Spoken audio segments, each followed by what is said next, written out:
is absolutely the carnage we see going on. Innocent, peace-loving people being attacked viciously by Russia, by Putin's Russia. Let's put it very clearly, Putin's Russia. And we have to do everything we can to support them. I was very proud of the President when he said that basically there won't be 1 inch of NATO land that we will not defend. That's a strong statement, and I feel very strongly about that. And I think showing the support that we have and united about this, we will. But one, what we can make no mistake. This is energy has become a weapon of war for Putin, and he's using that as a weapon of war. He's using it against all of Europe, if you will. But Ukraine is basically the catalyst of what he's doing. So what we're doing today is we introduced a bill. It's been dropped.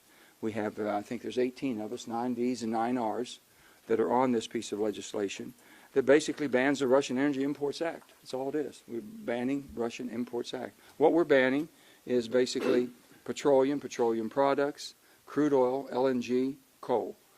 Mostly all fossils coming into the United States and whatever they should be. It's an impressive group that we put together here, but we're also united. And basically, if we can't show the uniting support that we have for Ukraine and backing Ukraine and making sure our allies, NATO allies, know how supportive we are and that we're united behind them too and protecting them, if we can't do that here, that's going to be very hard to have them holding lines together, and that's been always my concern. I've said this as a young person. I think I'm the oldest person here. No. Let me just say, I've never been more concerned since the Cuban Missile Crisis. As a young 15-year-old, I remember that vividly. And man, we were scared, I mean really scared that what could happen because we knew the effects of a nuclear war. I'm as concerned now about what this could escalate into if we don't do what we're doing now and stop. And hopefully he will understand the economics of this to his country and the detriment to his own country and Putin. So with that, I think we can show solidarity here, but also we can make a difference.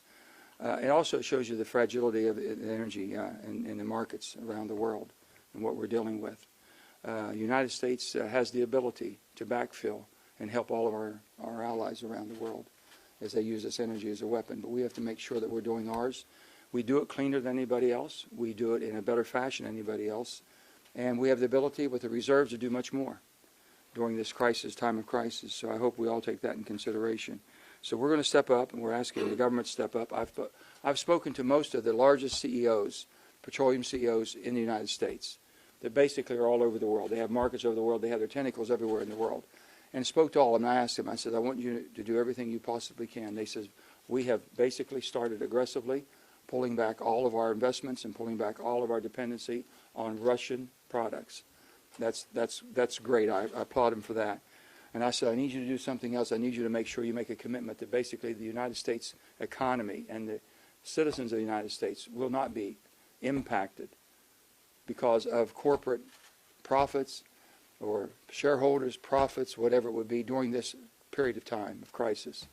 They all said this is a matter of national unity for us too.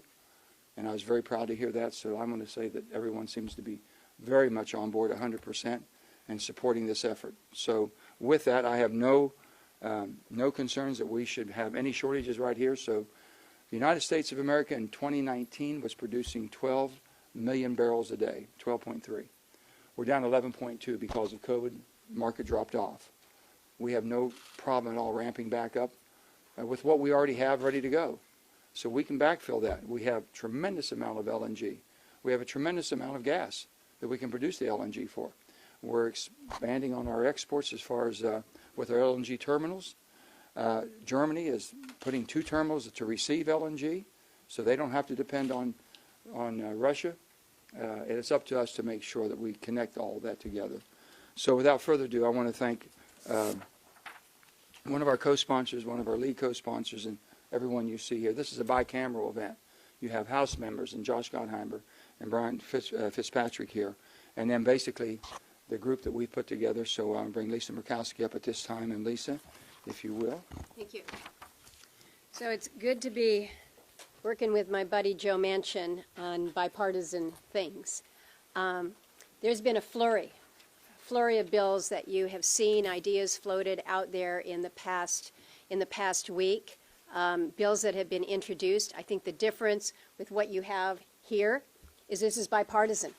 This means it actually has some legs, and the fact that it is bicameral as well, I think, is one of the reasons why you've got so many folks that are gathered here today, because this is actually something that can make a difference, that can get Putin's attention.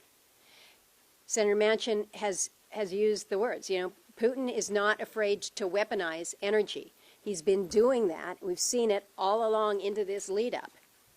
And there's been an approach and a policy from this administration that says we don't want to do that. We don't want to put that on the table. Well, I'm sorry, sir. It's already on the table, and it's been put on the table by Putin. And so what can we do to respond? Well, I will tell you today, our message should be pretty clear and pretty simple. No more Russian energy should come into the United States for the duration of this bloody, horrifying, and unprovoked war against Ukraine.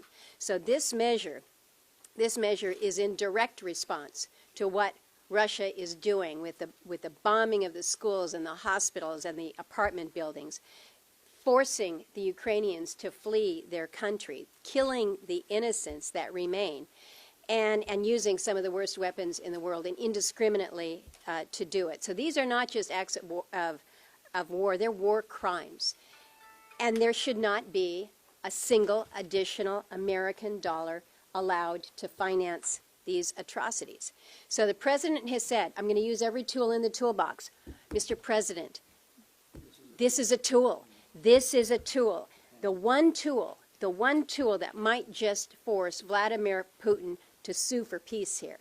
So we've got an opportunity here to address this. We in this country can move today to ban Russian energy imports. So we know that we've been bringing crude oil, Russian crude, into this country and oil products. But we've been seeing those numbers drop. Back in 2021, everyone's looking at those numbers. It's about 700,000 barrels that were coming in. We've started to see companies that are basically self-sanctioning in light of Russia's activities. According to EIA's preliminary data, U.S. crude imports from Russia were near zero at January. So to Senator Manchin's point, we can backfill all of this, but I think people need to kind of put it into context in terms of how much we might need to step up.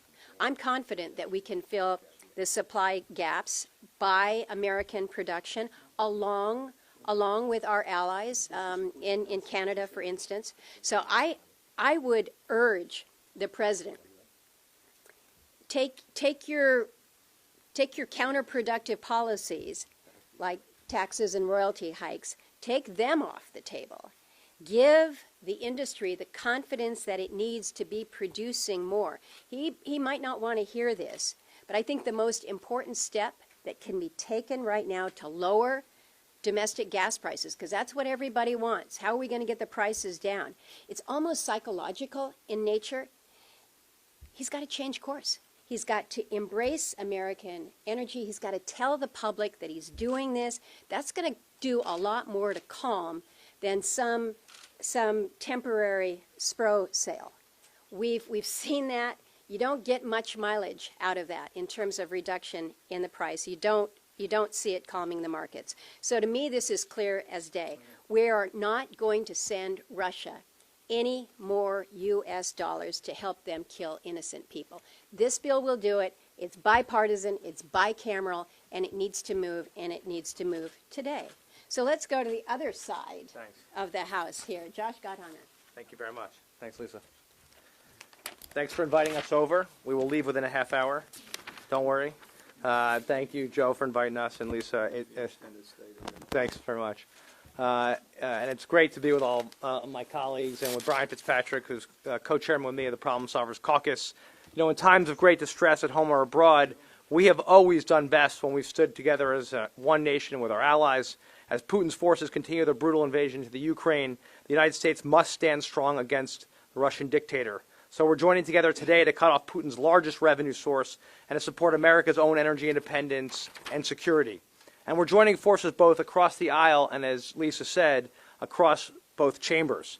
to lead bipartisan bicameral legislation to ban Russian oil and petroleum from being imported to the United States. And as we're announcing today, and as I'm here with Brian Fitzpatrick, who I mentioned as co-chair of the Problem Solvers Caucus, we plan to bring, not only lead in the charge in the House, but of course to bring it to the Problem Solvers Caucus for consideration. We've already taken critical steps. The Commander-in-Chief has responded quickly and aggressively to the conflict, rallying together with our NATO and democratic allies, helping build an international coalition to counter Russia, support Ukraine, and protect democratic values. We've shut down Putin's access to assets in the United States and sanctioned Russia's major banks. Important first steps, but to truly deter Putin, we need to do more.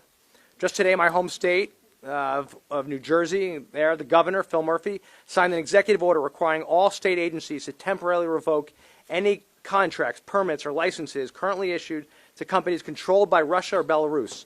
This is the type of impactful action we need. But now, despite widespread condemnation of Russia's actions, the United States must do more. And we have to continue to do more to import as well more than 500,000 barrels of oil each day. That must stop immediately. By banning the import of Russian oil here in the United States, we have the opportunity to work with our allies to stabilize the energy market across the world, safeguard our nation's energy security, and boost our own energy independence. It's time to ban all imports of Russian oil. And the U.S. and our allies have already announced the initial release of 60 million barrels of oil from the Spro. Obviously, we've got to do more. Now's the time to act together, here at home and with our allies abroad, and ban imports of Russian oil. And we stand strong. We're glad to hear positive feedback from the Speaker on this effort. This is a moment of 60 million barrels of oil from the Spro. Obviously, we've got to do more. Now's the time to act together, here at home and with our allies abroad, and ban imports of Russian oil. And we stand strong. We're glad to hear positive feedback from the Speaker on this effort. This is a moment for people who love democracy at home and around the world to unite, and that's what we must do as Democrats and Republicans here in the greatest country in the world. And now I'm very honored to introduce my co-chair of the Problem Solvers Caucus, Brian Fitzpatrick. Thanks. When it comes to Ukraine, I think we all can agree that we have a collective similar feeling, and that is pit in the stomach. How is it possible that in the year 2022 we could be witnessing what we're seeing on TV, things that we thought were permanently relegated for the history books? My last international assignment as an FBI agent was in Ukraine. I lived there. Those are my friends that are under assault right now. And it's there where I will be flying tomorrow afternoon to go to the Poland-Ukrainian border to be with some of them. And this is one of the things we're going to be talking about. As my colleague said, there should not be a single dime, not a single cent of taxpayer dollars funding Vladimir Putin's murder machine. And it's a very simple concept. It's one that's overwhelmingly bipartisan, as is evidenced in here. Speaker Pelosi today said she supports the concept of completely banning imports of Russian oil into the United States. This should not be difficult. I personally think we're going to be going a lot further than this, but this is a very, very good first step. I want to compliment and thank my friends and colleagues, many of whom we've worked together on some other very, very monumental pieces of legislation. This is really, really important to send a signal, not only to do what's right and not contribute a dime to Russia's economy, particularly when it comes to oil, but to send a message around the world that every single country should be doing this. We have to tighten the noose around Russia's economy if we want to continue to deter him from killing innocent, amazing, courageous Ukrainian citizens, many of whom, close to half, were born after 1991, after they won their independence. They know little of and want nothing of Kremlin rule. And we got to do everything we can, as my colleague said, in our toolbox to make sure that we stand behind them unequivocally and unapologetically. Senator Tester from Montana. Thank you. It's been said already, Putin is weaponized energy. I don't believe this country should be importing anything from Russia, but the fact of the matter is energy is something that Putin depends upon for his finances, and he's depending on it to fight this war in Ukraine. We see the tragedy that's happening in Ukraine for the last week. It is the very least that we can do to stop any energy imports into this country. I think it will have a dramatic effect, and it will send even a bigger message that the United States is in this with the Ukrainians for the long haul. I just want to thank Joe and Lisa for bringing us together. We almost got the band back together, guys. No, looks good. But thank you very much. If I could see, I'd tell you who's next. And John. We'll talk Portman, it says. Who's up there? You're up there, buddy. Oh, me? Okay. So Nancy Pelosi is with us, which made me wonder, what am I doing? She's right. Putin brings everybody. Yeah, listen. You've done something Putin nobody else could do. And so I want to thank Joe and the whole squad up here for getting us behind an idea that's long overdue but not too late. So this will be a significant blow to Putin's war machine. A crippling blow would be if other countries would follow our lead. So here's my call. Listen to what we're doing here in America and follow us to the extent you can. Lisa mentioned suing for peace. Putin's never going to sue for peace. How does this end? Eventually, the Russian people are going to have to decide to get rid of this guy. As long as he's your leader, you're going nowhere. The world has turned a blind eye and a deaf ear to war crimes and murder and thievery for the past 20 years. The Ukrainian people have broken that cycle. None of us are going to treat this like Syria, which was a disaster, where we pump our, beat our chest and forget about it. This is about to become an insurgency. Cities will fall, but the Ukrainian people will not fall. So this is an emergency declaration. It's a really smart idea, Joe. This is a national emergency. We're going to suspend Russian imports of oil during the emergency. Well, I'm here to tell you this is going to go for a very long time. This won't be weeks. This could be years. And what I hope will happen over time is that the world will follow our lead here. If you hit him in the energy, the oil, gas sector of his economy, he will fail. Never in the history of warfare has a bad guy been so exposed as Putin is today. The revenue from oil and gas keeps him afloat. If we can isolate the oil and gas sector, produce more here at home, that will do more to end this war than any single thing I can think of. Rob? We'll have John first. John Hickman. And then Rob. Well, I'd like you to echo the gratitude of everybody to getting the band back together again. Yeah, Thanks, okay. Joe and Lisa. You know what? In 2021, we imported about 700,000 barrels of Russian petroleum products per day. At present prices, that's pretty close to $75 million a day. That's going to fund their war machine. And I think the U.S., as the leader of the free world, and I'm old enough, Joe, remember when we used to talk about America leading the free world? Well, one thing you can certainly say about Joe Biden is he has unified the free world in a way that has never happened before. NATO's never been so unified. Switzerland is now on board with this. And I think if more people figure out that they can follow America's lead in banning the import of Russian oil in response to Putin's heinous actions, it will make a significant difference and will accelerate the end of this tragedy. My beef, and I have a very good friend in Denver who did 2 years in the Peace Corps in Ukraine. So he's been talking to me for the last several months. And the beef is not with the Russian people. It's with Putin. And I think the sooner the Russian people recognize that the world is against their leader, that that opportunity will come and there will be a change. But until then, we've got to do everything we can in this country to make sure that we cut off those imports. It's going to accelerate the transition we're already seeing from into sun-driven energy and wind-driven energy, water-driven energy. That acceleration is only going to help make us more independent from these types of situations. Anyway, Rob. Roll it up. So it's nighttime in Ukraine, and we will again see horrific images on our TV screens of artillery fire, missiles being fired into cities like Kharkiv and Kyiv. They're hitting apartment buildings, they're hitting hospitals, they're hitting daycare centers. Yesterday, they even damaged the Holocaust Memorial in Kyiv.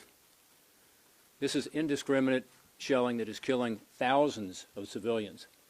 The numbers we have don't tell the whole story because there are people who are under rubble who we can't count.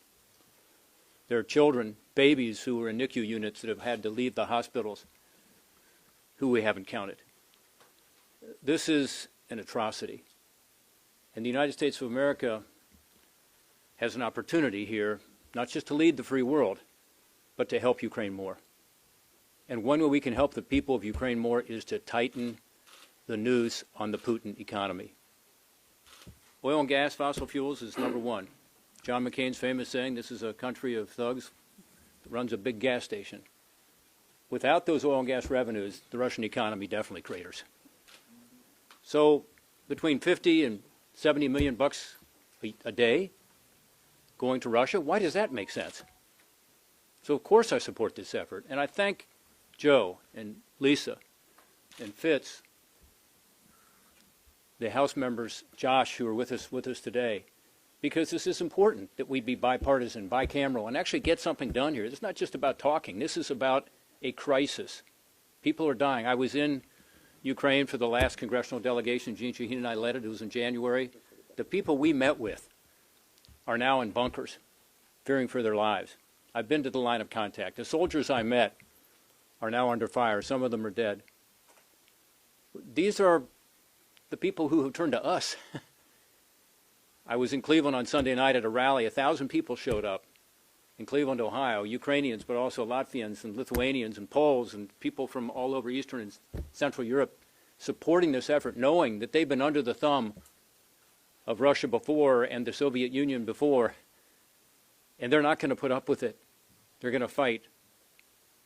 But instead of having them fight to the death, we need to help them be able to fight and survive and to be able to win. So I thank you guys for what you're doing here. I'm strongly in support of it. We need to do much more. By the way, Russia has most favored nation trading status with us. They're in the World Trade Organization, so we give them a preferential trade status with the United States of America. That needs to end. And we need to ask every country around the world to also end that status. That would actually increase the tariff on oil, by the way, among other things. But it's critical that we not just go on as if this is business as usual. Again, tonight, as these bombs are raining down on these cities and killing civilians, we need at the very least to do everything we can to tighten that noose to ensure that the people of Russia at some point say enough. Yet, we're not going to do this. We're not going to be killing our innocent neighbors and suffering these economic consequences. We're going to do something about the corrupt government in Moscow. Thank you guys for doing this.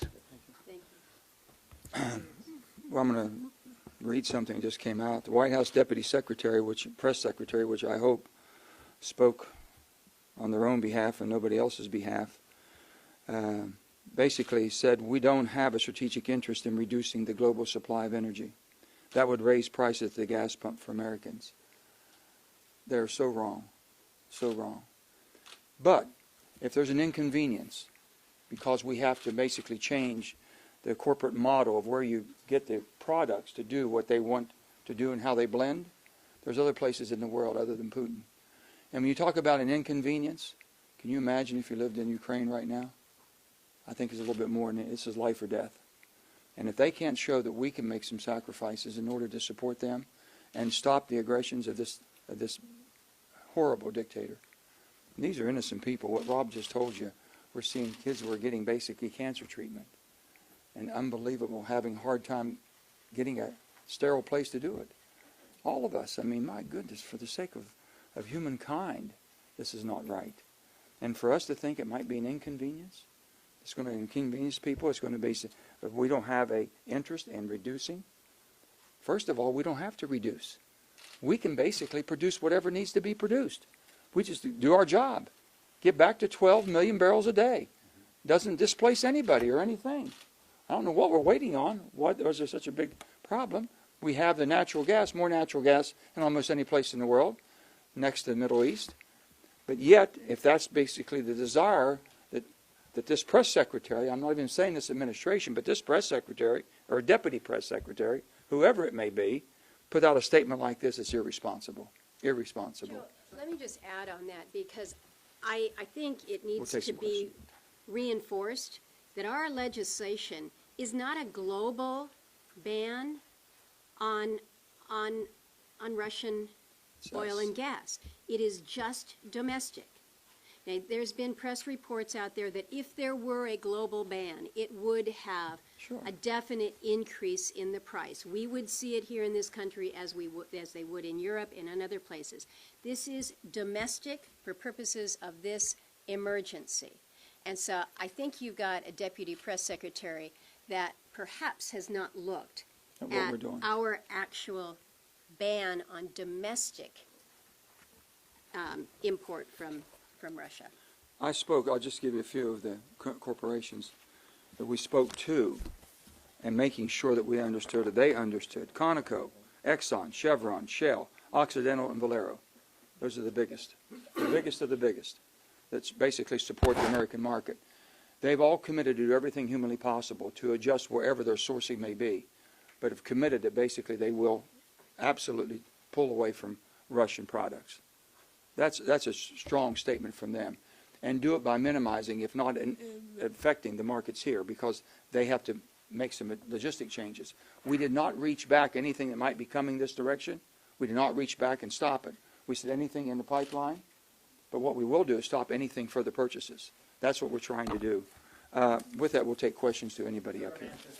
Why would we not think this is not the second coming? The sanctions, and based on what you just read from the White House, if that's in fact accurate, where you had bipartisan senators willing to put sanctions into place, ostensibly that was undercut by the White House. Now you're telling us you have a bipartisan piece of legislation here to cut off this importation of oil from Russia. They seem to be undercutting that. Isn't this the second coming of that? Well, I'm hoping that they did not understand, as Senator Murkowski just pointed out to you, they haven't seen or haven't read our legislation. We just dropped the bill. So the bill just dropped now. I'm sure that they are aware of it by now. They have it. The White House has it. They have it by now. Let's see what they do. That's the same thing that happened with the sanctions. And that's why that backfired. Well, let me just, the sanction, I'm not going to say that the strategy that was used there, I'm sure Lindsay can speak to it because he's involved on a day-to-day basis. But as I understand that the sanctions, and the reason they were trying to put basically the coalition of NATO. In order to do that, they didn't want to basically get ahead of them. They want everybody on board. Once Russia did what they did in the invasion of Ukraine, then they were able to move. That's what I'm understanding. This is different than that. This is absolutely different. And think about what has happened since kind of the deal fell apart, where there was supposedly a bipartisan deal, and then the White House comes in and says, no. That was 10 days, 12 days ago. Think about how the world has changed. You've got a unified group of allies, and the world has changed with sanctions out there. And Chad, to your specific question, I mean, I was one of the negotiators with Jim Risch and a couple others on our side, and this is entirely different. I just read the quote from Nancy Pelosi. I'm all for it. Ban it. I mean, our issue was we didn't have that kind of strong bipartisan support for pre-invasion sanctions, which is what we wanted to do. Would it have made a difference? Nobody can tell you that, but it might have. And now we are where we are. So we've got to go forward and I think be more unified and act more quickly. And that's why I love, again, as I said earlier, the fact that we've got the House and the Senate, Republican and Democrat all involved in this. It's a different situation. It has much higher chance of success. You got your hand up. I'll go there, and then Garrett, and then we'll jump right around. What share of responsibility do Democrats have in this? Gas prices have been high since before Russia invaded Ukraine, and a lot of the policies that President Biden put in place got us there. So at this point, at what point would you push the president to reverse some of these policies, whether it's killing the Keystone Pipeline, banning drilling on federal lands, among other things? Sound like you're on my staff. We've been pursuing this. We really have. We have to have an all-in energy policy. There's no doubt about it. And I think what we see happening and what has happened in the last 2 weeks is something beyond our belief. We didn't think this would go to this event. We thought it, basically with the might of that military, everyone would have backed down. We've seen the strength of freedom, of peace-loving people with freedom. We've seen that strength. We've not seen that type of backbone for a long time in the world. It's people willing to stand up and put their life on the line. Can you imagine putting your wife and your babies on a train for safety and you're going back in? Or people coming over, or Ukrainians that basically are going over there to fight now? I don't think anyone ever thought that would happen. So we have to rethink. I would hope the administration would. We're going to be talking to them in I think, very civil tone that basically this is a time for America to stand tall. You know, they depend on us. The world depends on us. Energy has been weaponized. We have the ability to basically counter that weapon. We really do. And that's what we're asking for. If we're asking, and I've never seen NATO. I never thought that in all honesty, that Germany would actually pony up to the table for 2% of their GDP for defense. I've never seen Switzerland, I ever thought Switzerland would get off the bench. You know, God love them, they're just a peace-loving people, but enough's enough. If you've moved Switzerland off the bench, then we better get off the bench, I can tell you that. And we're going to be moving everything that we had a hearing today, as you know, on the FERC, some decisions they're making, which we think is very detrimental to us and our ability to produce the energy independence that we need. If the president were to come before the American public tomorrow and give a speech saying that we in this country need to embrace the role that we can take on as a full energy producer, I think that that would do as much to send the signal to help calm the markets, to help address what we're seeing with the daily prices of fuel at the pump. But right now, the signal from this administration is we're going to keep ours in the ground and we're going to count on it from somewhere else. And now we're realizing we've been counting on Russia to help us with that. That signal needs to be uncrossed. I can't help myself. There's too much here. No, I mean, your question is the right one, and you know, my view, I'm not speaking for everybody here, is this is about replacing Russian oil with American and North American resources that this administration has stifled, let's face it. And it's the executive order on public lands, it's the decision to stop the Keystone. Keystone, by the way, is 820,000 barrels per day.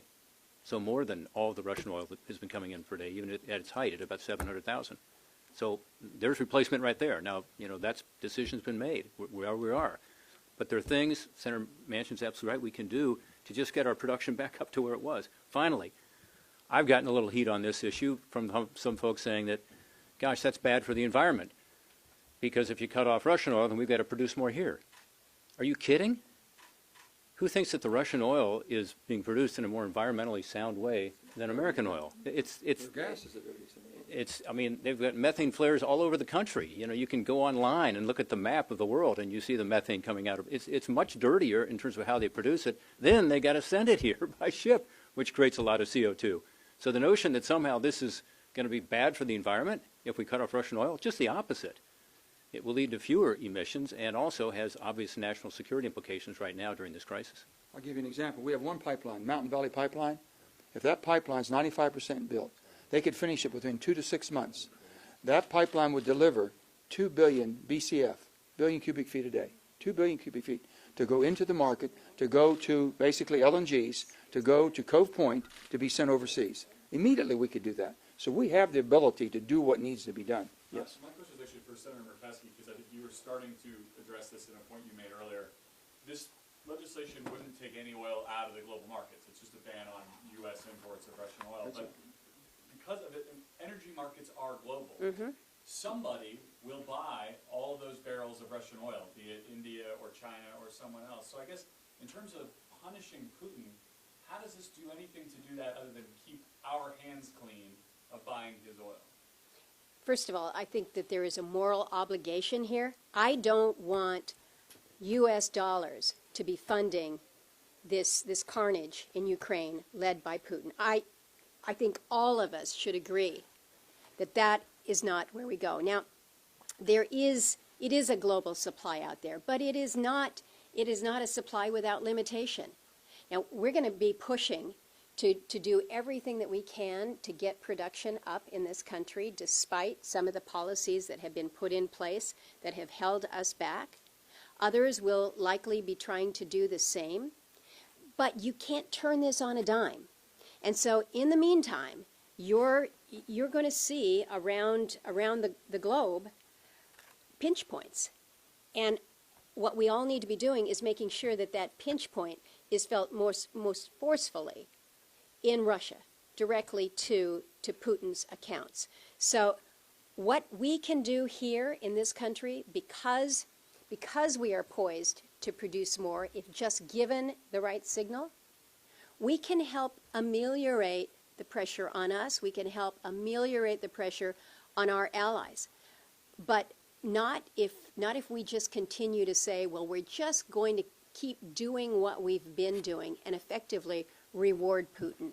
That's wrong. Let me jump in and say this. First of all, the market's shrinking. There's very few people that are buying Russian products. They're moving away every day. So you mentioned 2 too. billion people in India. And Hold China on, that's still fine, buy it. that's fine. But that's a smaller market with less cost. He's going to be punished because he will not get the price he's getting. He's now playing the best price in the market. His market has shrunk dramatically, okay? So if you only had one game in town, I know I could only sell to you, you'd be a little bit tougher to deal with. I know that. But with that, we're sending a very strong signal, and we're sending a strong signal to our allies too. We're not disrupting the world distribution. Is that the missing piece of it? Is this more effective if 20 other countries step forward and say they're doing this? Countries are stepping forward everywhere humanly possible. They need backfilled. We should be able to be that backfill, and that's what we're working on. And there shouldn't be any. The LNG, we're going from 8% up to 13%. We got to get there quickly. We can go further than that if we do. We have oceans of energy. We have to use that. It's a political weapon today. I mean, not a political weapon. Well, political weapon is more a weapon, period. A weapon of war is what he's using it for. It And is more basically Nord effective. Stream. It is more effective if you have others that jump in. But not everybody else has the ability to do the backfill. And so they're looking to us and saying, what Can't the you help hell? us? What are you sitting on your hands? You and know, you're Nord Stream- asking us to keep taking it from Russia? No. They're looking to us and saying, you've got the ability to do more to help all of us. So do it. Nord Stream Not 2 just right us now. saying this. Nord Stream 2 is charged, okay, ready to go? By the will of the Germans and the will of the Europeans, they shut it down. That shows the resolve they have. Now, someone's got to help them, and as quickly as we possibly can. Let me say, I know we could go on all day long. I'm going to just, hold on one second. I really, and then afterwards, but I want to say, one second. I want Brian, basically, we've all heard, and our hearts go out, and I just want everyone to take a moment of thinking about the Ukrainian people, as we sit here today, and the safety we have and the defense of our country, and think about these human beings are basically thrust in a war zone to where their children are at risk, they're at risk, their way of life's at risk, their homes are gone. Think about that. That changed all in 1 week for you and me. And we had someone out there who's always been our friend. He said, man, I wish my friend come help me. I really wish my friend would come. That's really where they're at. Brian, why don't you, basically in his own native language, in your own No, native from my native language. language. No, it's it's just before 10 o'clock in Kiev. Night has fallen. President Zelensky, Mayor Klitschko, members of the Rada, members of the press are all wearing Kevlar, if they can find it, arms, carrying arms if they have them available. Ukraine's independence is 30 years old. They're a very young country, and we were a very young democracy at one point. Our democracy, as we all know, is 245 years old, and we're the oldest democracy on the planet. And Ukraine and the world are now seeing how hard it is to remain free in an era where evil is rampant across the globe. And for all of our friends in Ukraine, Slava Ukraina, as they say, the rallying cry, glory be to Ukraine. Thanks. Very good. Thank you. That's the right way to end it. Thank you. Are you confident that you can get 60 votes for this, and what kind of outreach will you Well, I think I've never seen anything more bipartisan support than I've seen for this in a bicameral way. That quickly. That quickly, we did it one day, and basically when you have Nancy Pelosi saying this is something she would support. Wait a minute, hold on. If it means reducing reliance on foreign oil, does that add any urgency in your view to kind of deal with your party on a reconciliation vote and things, a lot of the clean energy tax credits that you said you've been in favor of? Oh, no, we're willing to talk about anything. The bottom line is the production of fossil fuels right now. I mean, wind and solar is not going to put natural gas over there, and, okay, we have to be realistic what we're trying to do here. The bottom line is we can go from 11 million to 12 million overnight, if they just let us. We can build a pipeline in 2 to 6 months that gets 2 billion BCF. We can do that. But the people that are fighting, taking to court all the time, and basically the administration needs to step up and help us on that. And absolutely, we have to go forward with our climate solutions. I'm all for that. I've always been all for that. But it's not in policy. I'm not going to throw one out the window for the other. You need the horsepower to run a country. You need the horsepower to be the superpower of the world and be able to have your allies depend on you. And we haven't been there for that. We've throttled back and never throttled back up. That's all I'm saying. And I'll just say this for my own, I would gladly, if ever was a poll being taken, they said, Joe, would you pay 10 cents more a gallon to support the people of Ukraine and stop basically the support of Russia? I would gladly pay 10 cents more a gallon. Senator Manchin, do you think people will feel that way after they've been told for months by everyone in Congress, inflation is a tax, it's a heavy burden? Inflation is a tax. This is war. Will people believe that?